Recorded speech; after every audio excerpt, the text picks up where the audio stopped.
Hi. Hating yourself does not make you tough or manly.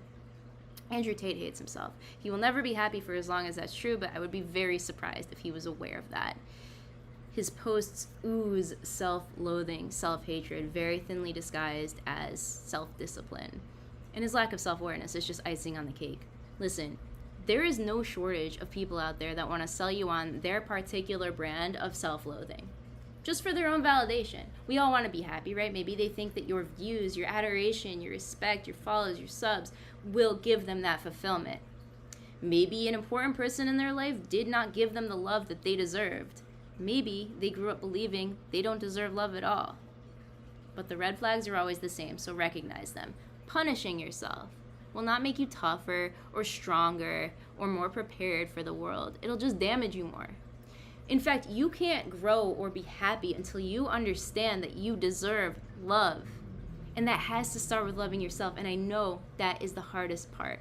As humans, we tend to focus on our flaws, our mistakes, our failures. It is a million times easier to believe an insult than it is to believe a compliment. These negative thoughts settle into the fabric of who we are and become who we are.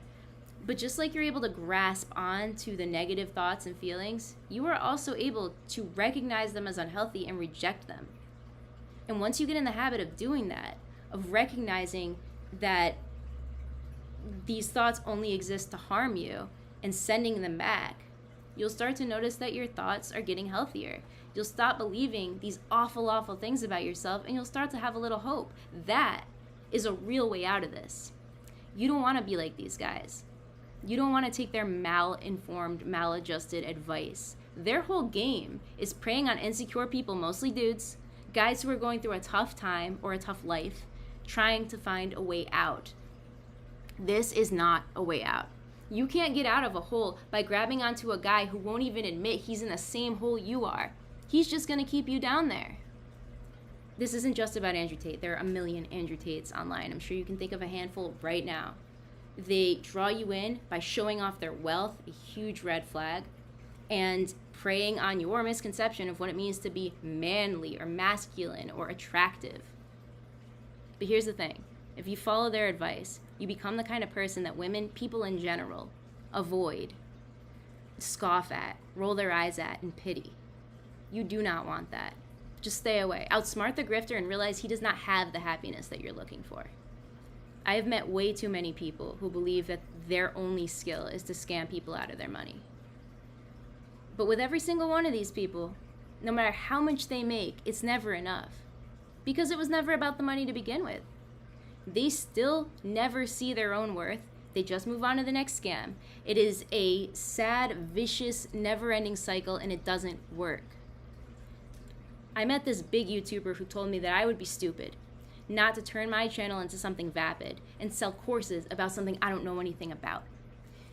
He told me that's not the point. You don't need to. These people will buy anything. Courses are really big right now. Just do it. Can you imagine basing your self-worth on how much money that you've scammed from other people? There is no logical path from scamming to fulfillment and happiness. There just isn't. No matter how long you stare at the big number in your bank account, you're still going to feel the exact same worthlessness that you felt before. Except now, it's probably a little bit worse because you're not proud of what it took to get there. These people are fooling themselves. It's not about the money. It was never about the money. And it won't fix their sadness or their loneliness or the way they feel about themselves. They just keep digging themselves deeper. And the brighter the spotlight is on them, the harder it is for them to see anything. You do not want that to be your life. Stay away from these people. They're scamming you. Be smart, protect yourself, and don't become the next victim of these sad little men. Good luck.